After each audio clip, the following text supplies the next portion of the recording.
मान्यवर, अभी एक फैशन हो गया है, आम्बेडकर आम्बेडकर आम्बेडकर आम्बेडकर आम्बेडकर आम्बेडकर।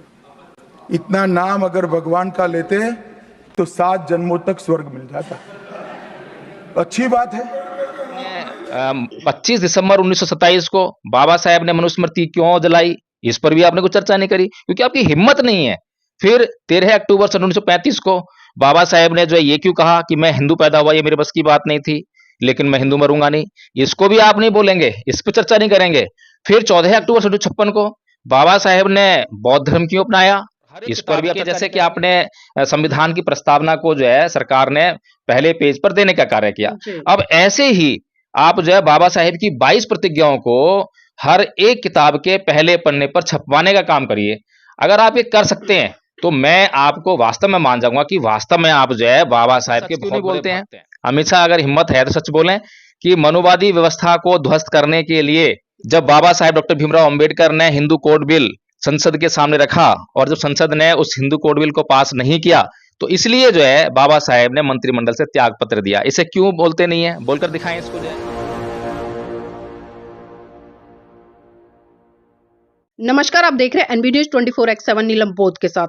साथियों, लोकसभा सत्र की कार्रवाई में जिस तरह से आज माननीय अमित शाह ने बाबा साहब को लेकर एक स्टेटमेंट दी और वही स्टेटमेंट आज जिस तरह से एक देश में चर्चा का विषय बन गई और कहीं ना कहीं विपक्षी पार्टियां अमित शाह की इस बयानबाजी को लेकर पूरी तरह से भाजपा को घेरती नजर आई। मैं आपको अवगत करा दूं कि अमित शाह ने क्या कहा। साथियों, इसको लेकर तमाम लोग अलग अलग तरह की प्रतिक्रिया दे रहे हैं कि अमित शाह ने आज बाबा साहब का अपमान किया। बात जायज भी है क्योंकि लोग जिस तरह से चर्चा कर रहे हैं, अमित शाह ने साथियों संविधान की जो चर्चा कर रहे थे तो उसमें उन्होंने 12 सेकंड कुछ ऐसा बोल दिया जो कि काफी विवादित बन गया है। उन्होंने कहा कि आज अंबेडकर का नाम एक फैशन बन गया है, अंबेडकर अंबेडकर अंबेडकर। अगर इतना नाम भगवान का ले लिया जाता तो 7 जन्म में उनको स्वर्ग मिल जाता। तो साथियों, यही वो बयान था जिसको लेकर विपक्षी पार्टियों ने आज अमित शाह को घेरने का काम किया और तमाम बुद्धिजीवी लोगों ने इस चीज को लेकर अमित शाह के खिलाफ आंदोलन खोल दिया है। चाहे सोशल मीडिया की बात करूं या मैं धरातल की बात करूं, तो इसी विषय पर चर्चा करने के लिए आज मेरे साथ में एडवोकेट जय भीम प्रकाश जी हैं। उन्हीं से ही जानने का प्रयास करूंगी कि आज जिस तरह से कांग्रेस पार्टी ने भी पार्लियामेंट में बाबा साहब की तस्वीर को उठाकर अमित शाह के खिलाफ नारे लगाए और उन्होंने कहा कि अमित शाह को इस्तीफा दे देना चाहिए और उनके इस्तीफे की मांग करते हुए तमाम तरह के नारे लगे। तो आइए एक चर्चा करते हैं आज खास इस मुद्दे को लेकर कि इस पर जो समाज के बुद्धिजीवी लोग हैं क्या सोचते हैं। स्वागत है एनबी न्यूज में। जय भीम, नमो बुद्धाय नीलम जी।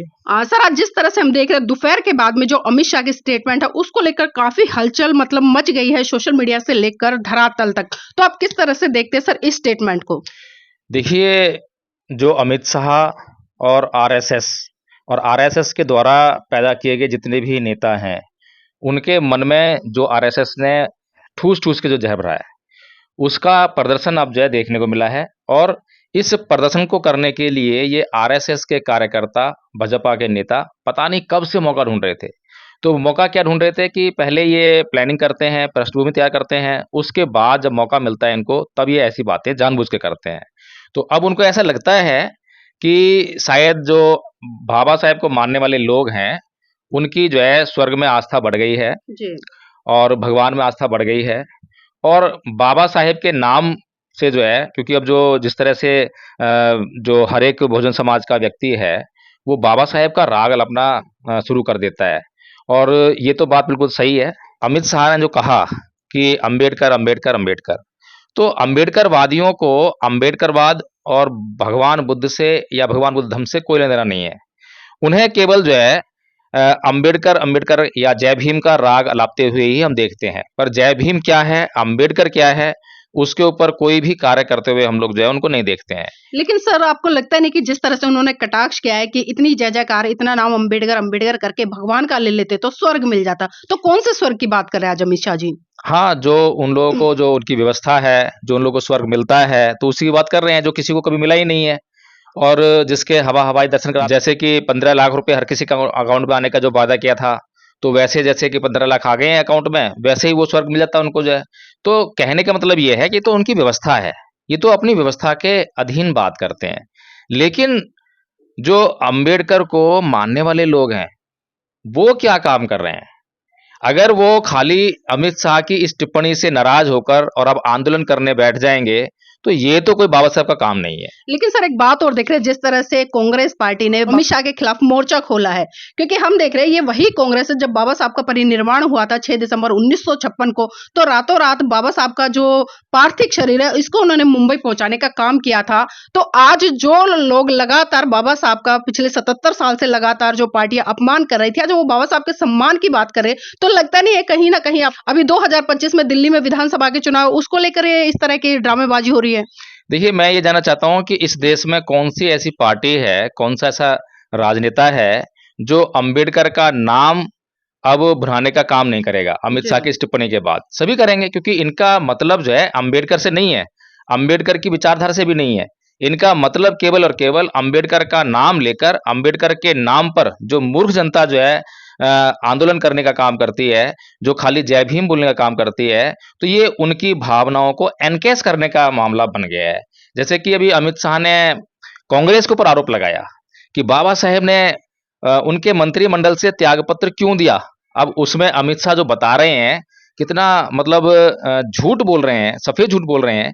बाबा साहेब ने इसलिए मंत्रिमंडल से त्यागपत्र दिया था क्योंकि जो मनुवादी व्यवस्था थी वो संसद को हिंदू कोड बिल लागू करने से रोक रही थी, जी। और वो चाहते थे कि मनुस्मृति को जलाने के बाद मनुस्मृति की जो व्यवस्था है इस देश में, वो रीति रिवाज परंपराओं के माध्यम से जो लागू हो रखी है, जिसके कारण यहाँ इस देश की महिलाओं पर नाना प्रकार के अत्याचार होते हैं, उन्हें समानता के अधिकार से वंचित रखा जाता है। संविधान में समानता का अधिकार होने के बावजूद उनको जो है समानता के अधिकार से वंचित रखा जा रहा था, ताकि उनको जो है जो समानता का अधिकार संविधान में मिला है वो उनको जो धरातल पर सच्चाई में मिलने लग जाए। इसलिए बाबा साहेब ने हिंदू कोड बिल का निर्माण किया और उसको संसद के सामने पेश किया।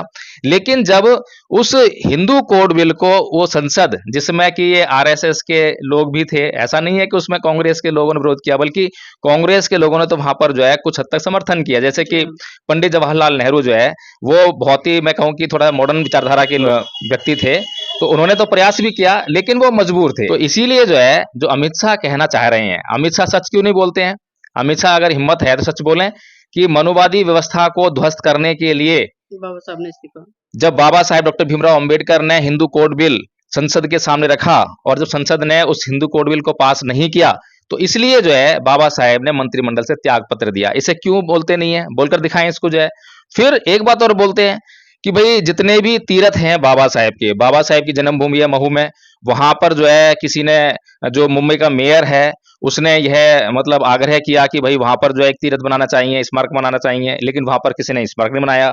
और इसके अलावा जो चैत्य भूमि है वहां पर किसी ने स्मारक नहीं बनाया, या 26 अलीपुर रोड है वहां पर किसी ने स्मारक नहीं बनाया।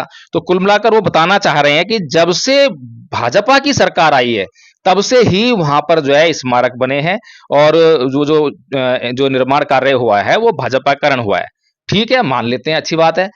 भाजपा अगर बाबा साहेब के जो स्मारक वहां बना रही है और उन्हें तीर्थ का नाम दे रही है, तो ये तीर्थ वाली व्यवस्था जो है वो मनुवादी व्यवस्था है। सर आपको लगता नहीं है जिस तरह से एक तरफ तो ये अपना गुणगान कर रहे हैं, उसी तरह से अभी पिछले दिनों हमने देखा कि जो पुरानी संसद है वहां से बाबा साहब की मूर्ति रात के अंधेरे में हटा दी गई, जहां से कि हम देखें कि पूरे देश के लोगों की एक कहीं ना कहीं भावना, एक आस्था जुड़ी हुई थी। मतलब उस तरफ गिनती नहीं गिनाते, लेकिन जो जो चीजें इन्होंने अपने कार्यकाल में निर्माण करा दिया है वो एक इनकी ड्यूटी भी थी, क्योंकि इनके सरकार के अंडर में आता, जब सत्ता में बैठे थे, तो उस पर चर्चा क्यों नहीं करते? देखिए, बात बिल्कुल ठीक है, और मैं तो मूर्तियों और ये चैत्यों और इनसे तो हटके बात कर रहा हूँ। ये जो तीर्थ की जो व्यवस्था बता रहे हैं, तीर्थ की व्यवस्था जो है मनुवादी व्यवस्था है। सबसे बड़ी विडंबना क्या है कि भाजपा जो है अंबेडकर की विचारधारा का प्रचार प्रसार नहीं करना चाहती है। अगर वास्तव में अमित शाह जी आप जो है बाबा साहेब डॉक्टर भीमराव अंबेडकर का सम्मान करते हैं, और आपको लगता है कि कांग्रेस ने उनका अपमान किया, और आपको लगता है कि जो अम्बेडकरवादी लोग हैं ये अपमान करते हैं, तो आप एक काम कीजिए, आप जो है 22 प्रतिज्ञाओं को पूरे देश में प्रचारित प्रसारित करने का काम कीजिए, और जितने भी स्कूल कॉलेज हैं उन सभी के पाठ्यक्रम में और हर एक किताब के, जैसे कि आपने संविधान की प्रस्तावना को जो है सरकार ने पहले पेज पर देने का कार्य किया, अब ऐसे ही आप जो है बाबा साहेब की 22 प्रतिज्ञाओं को हर एक किताब के पहले पन्ने पर छपवाने का काम करिए।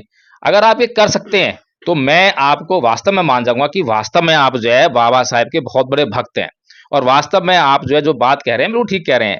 लेकिन अगर आप ऐसा नहीं करते हैं और आपने वैसे साबित कर दिया है, जो भी ये क्लिप हमने देखी है, उसमें जब आप इतना बड़ा झूठ बोल रहे हैं कि मंत्रिमंडल से उन्होंने त्यागपत्र क्यों दिया, सही बात तो आप बोल नहीं सकते हैं। आपने 25 दिसंबर 1927 को बाबा साहेब ने मनुस्मृति क्यों जलाई, इस पर भी आपने कुछ चर्चा नहीं करी, क्योंकि आपकी हिम्मत नहीं है। फिर 13 अक्टूबर सन 1935 को बाबा साहेब ने जो है ये क्यों कहा कि मैं हिंदू पैदा हुआ, ये मेरे बस की बात नहीं थी, लेकिन मैं हिंदू मरूंगा नहीं, इसको भी आप नहीं बोलेंगे, इस पर चर्चा नहीं करेंगे। फिर 14 अक्टूबर 1956 को बाबा साहेब ने बौद्ध धर्म क्यों अपनाया, इस पर भी आप चर्चा नहीं करेंगे। बौद्ध धर्म का इस देश के लिए, इस दुनिया के लिए कितना बड़ा महत्व है, इस पर चर्चा नहीं करेंगे। आप जो है जब बाहर जाएंगे तो ये जरूर कहेंगे कि मैं बुद्ध की देश से आया हूं, मैं बुद्ध की धरती से आया हूं, लेकिन वहीं पर बाबा साहेब की जो बातें हैं, बाबा साहेब का जो विचार है, भगवान बुद्ध की बातें, उनका विचार, उनके सिद्धांत जो इस देश के लोगों के लिए बहुत जरूरी है, उन पर आप कभी चर्चा नहीं करेंगे। सर एक बार मुझे याद आ रहा है क्योंकि आरएसएस के द्वारा बाबा साहब का एक जीवन संक्षिप्त में मतलब एक बुक निकाली गई थी, पिछले 3-4 साल की बात है। तो उसमें जो प्रकाशन है, उन्होंने जो बाबा साहब की 22 प्रतिज्ञा थी वो हूबहू ऐसे ही छाप दी थी जल्दबाजी में, लाखों की संख्या में और थी। वो लाखों की संख्या में थी। तो मैं तमाम दर्शकों के लिए भी बता रही हूँ, तो आरएसएस ने वो सारी की सारी पुस्तकें जला दी थी।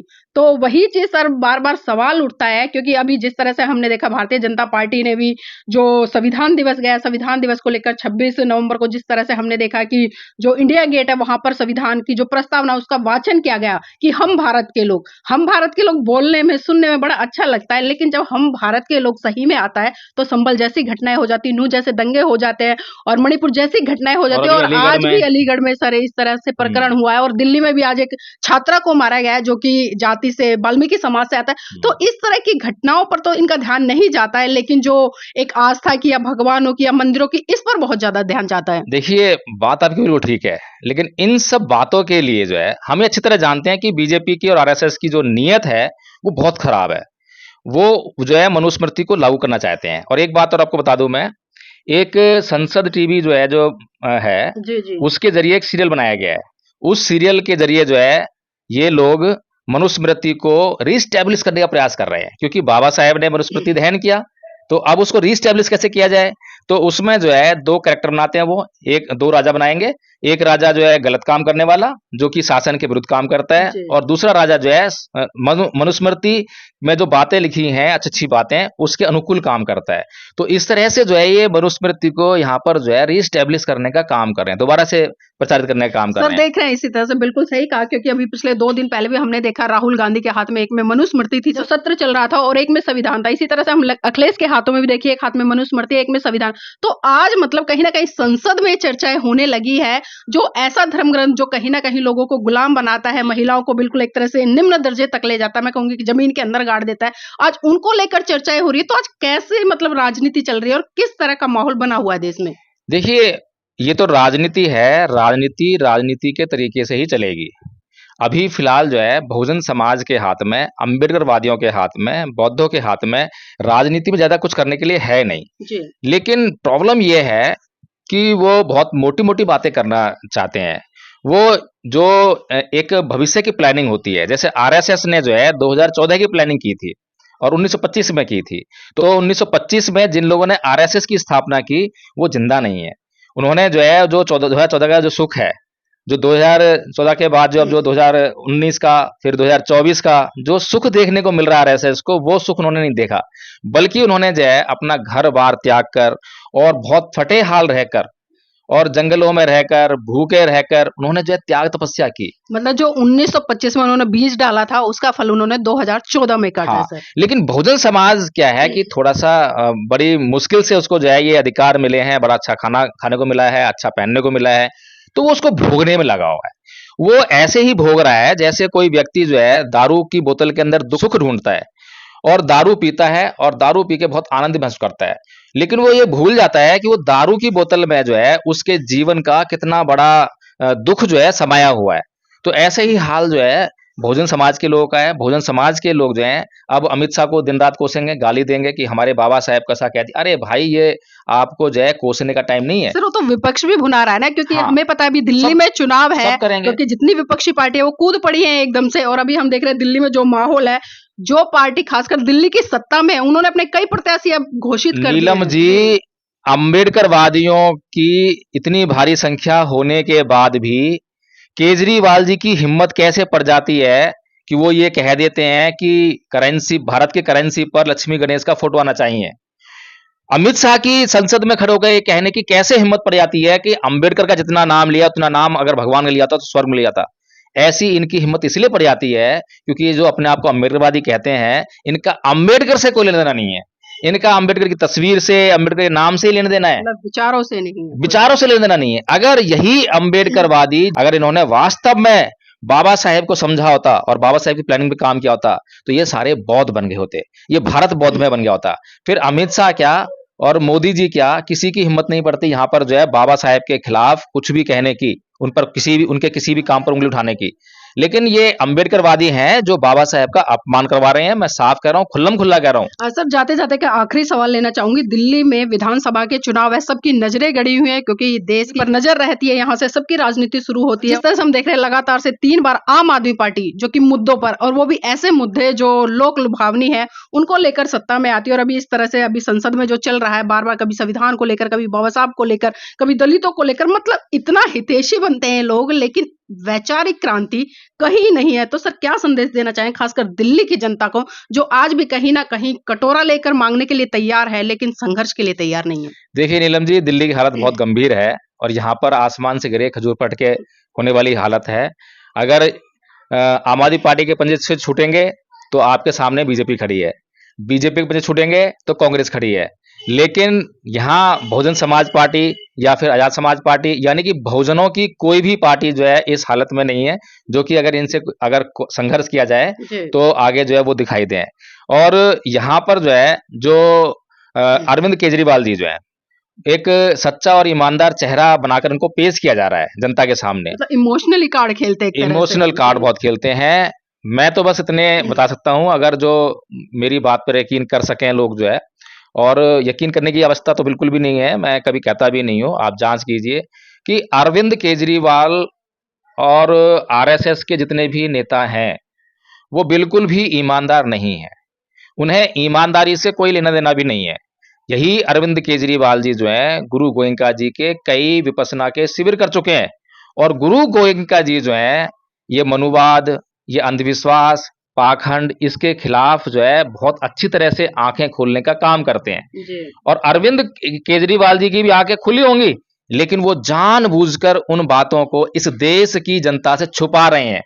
तो वो ईमानदार हुए या बेईमान हुए, और इन बातों को छुपाने से इस देश का फायदा होगा या नुकसान होगा। इसलिए देश की जनता जितना जल्दी हो सके उतना जल्दी ये आरएसएस, बीजेपी और आम आदमी पार्टी से अपना पिन छुड़ा ले तो अच्छा रहेगा, नहीं तो बहुत बड़े बड़े नुकसान जो है इनको झेलने ही पड़ेंगे। जी, बहुत बहुत धन्यवाद सर हमारे साथ आज की इस महत्वपूर्ण चर्चा में जुड़ने के लिए। और तमाम दर्शकों के सामने हम ये सवाल छोड़कर जा रहे हैं कि आप सोचिए, समझिए कि आखिर इस तरह की स्टेटमेंट क्यों आती है और इस तरह की स्टेटमेंट देने के पीछे इन लोगों की मंशा क्या होती है। और साथ ही मैं बता दूं आपको, जब जब किसी भी राज्य में चुनाव होते हैं तो कोई ना कोई जो बड़ी घटना है वो छुपा दी जाती है और कुछ इस तरह के नए नए सगुफे आपके सामने फेंक दिए जाते हैं ताकि आम जनता या विपक्षी पार्टियां इनमें उलझ कर रह जाए और जो काम सत्ताधारी लोगों को करना है उसको करके वो आसानी से निकल जाए। तो साथ ही मैं चाहूंगी इस वीडियो को लाइक करें, कमेंट करें और शेयर जरूर करें, और कमेंट करके बताएं कि आज का जो अमित शाह की जो स्टेटमेंट है आप खुद उसको किस तरह से एनालाइजेशन करते हैं और किस तरह से देखते हैं।